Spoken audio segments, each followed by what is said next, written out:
it like you mean it.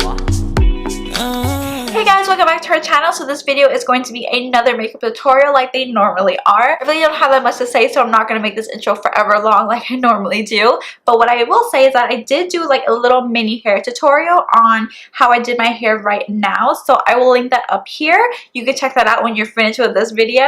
But I don't have anything else to say, so let's just jump right into the video. So I've already primed my skin just to save some time. I did go in and use my MakeupForever Step 1 Hydrating Primer, and then I went in with my Tatcha Soap Canvas Primer just to kind of smooth out my skin. For foundation, I am going to go back into one of my very old holy grails, and this is the WetnWild PhotoFocus foundation.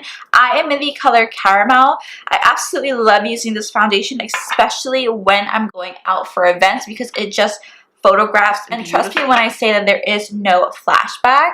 So I'm just going to kind of swipe this, and I'm just going to blend this in. I'm actually kind of running out of this foundation, which is ironic because I always keep like backups of this because I love it so much. Touch me like you need it. I'm also going to take a little bit of my MakeupForever Ultra HD foundation. This is in the shade Y435. And I'm just going to take a little bit of this and go right on top of that. I honestly love the mixture of those two foundations. Again, they look beautiful when you're going out for events. I am going to go in with Tarte Shape Tape like I normally do. And I'm so running out of this one too. I feel like I'm running out of so many products. I really need to stock up. What I am going to do is go in with my Wet n Wild PhotoFocus Concealer. This is in the color Medium Tawny. And I'm going to put this just kind of on the outer perimeters of that highlighting area, just to add a little bit more highlighting effect. And then just blend all of that in.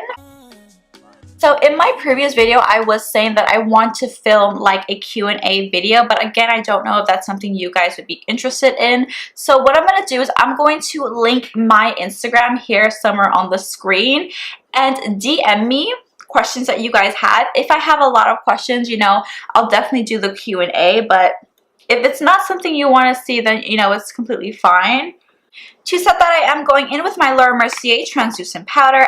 Absolutely love this powder. This is always just going to be like my holy grail powder. I don't think I'll ever not repurchase this. To set the rest of my face, I am going in with my Maybelline Better Skin powder in the color Coconut. You guys know I absolutely love this powder. I just use a flat kabuki brush and just kind of like push the product into my skin. What I really like about this powder is that it sets everywhere, but it also gives me a little bit of color back into my skin, because when you are putting a lot of powder on your face, it doesn't matter if it doesn't have any flashback or any color, it sometimes does wash you out. And me, being a brown colored girl, I have to be really careful. I'm going to move on to a bronzer, and I know I have been using the Kat Von D Shade and Light palette for like almost every single video since I've gotten it, but I'm going to go back to my holy grail, and that is the Hoola Benefit Bronzer.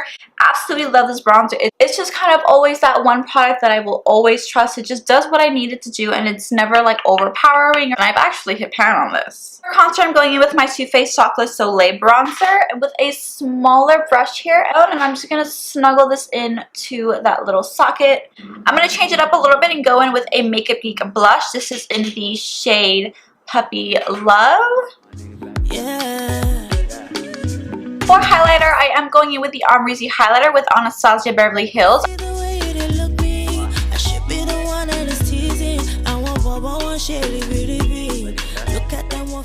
I'm just going to quickly set everything using my Morphe Continuous Setting Spray. So we're going to be moving on to the eyes, and I'm going to be using a lot of Makeup Geek eyeshadows. So the first shade I'm going into is Tan Lines from Makeup Geek, and I'm going to be using this as my transition shade. And now I'm just going to be mixing two shades. This is Bitten from Makeup Geek, and then this is Cherry Cola. I'm just going to be mixing these two together and blending it in my crease and outer V. So I'm just tapping it first and then lightly blending it into the crease. I know you want me. Just going back in with that big fluffy brush and just lightly blending out the edges. You guys know the deal, no harsh lines. I'm then going to go in with Americano from Makeup Geek, and I'm going to take a smaller fluffy brush.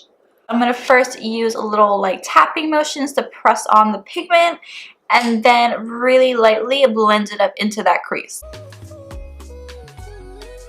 I want the outer corner to still be a little bit darker, so I'm going to go in with Corrupt from Makeup Geek, which again is just a regular black shadow, and I'm actually going to take a pencil brush here and I'm going to use that to put it in that outer corner. I know that still looks a little harsh, so I'm going to go in with a little bit of Americano, and I'm just going to really lightly blend out these edges. Now for the star of the show, my lid color. I absolutely fell in love with the shade when I saw it on the Colourpop website. This is in the shade Glass Bowl. The color of it just changes when the light hits it. It almost looks green at some point, and then at the others it looks like a gunmetal silver. So I am going to wet my brush here. You do not have to do this at all because the pigment of the eyeshadow does justify for itself, but because I did put my base on, I don't want any type of fallout on my actual face. Now what I'm going to do is just take a little blending brush here and just like buff out the edges. I am going in with black liner on my waterline. This is the MakeupForever Artist Color Pencil. For my lower lash line, I'm going to first go in with Americano, and I'm just running this against my lower lash line. I'm going to pick up a little bit of that black shadow, and I'm just going to really tightly press this really close to my lower lash line. For my inner corner highlight, I'm taking the Ofra and Nikkietutorial's collab and just tucking this right in my inner corner. And then for liner, I'm taking my NYX Epic Ink Liner. Now for lashes, I'm going to be going into one of my holy grails. These are the Christiana number 43 lashes. The glue that I use is the Duo Black Glue. This is the brush-on one. I can't tell you how many times I'm like, oh, there you go. This has happened so many times to the point where I've actually lost my lashes and I can't find them back. Oh my god, let me put these on before I lose them. Your time is running out. Say it like you mean it. Mean it. You better mean it.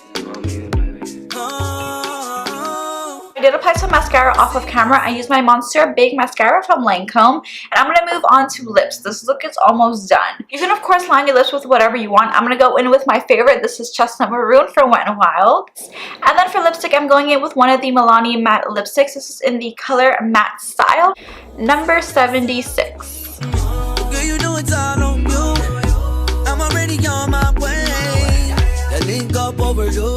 So this is the end of the look, guys. I'm actually really loving the way that this looks, and I probably will be doing this look the next time I go out. So if you guys like the video, please give it a thumbs up, comment down below, and also please subscribe if you haven't already. I need like a fan for me to do like my slow-mo now. I know you want me. I know you really want me. Yeah.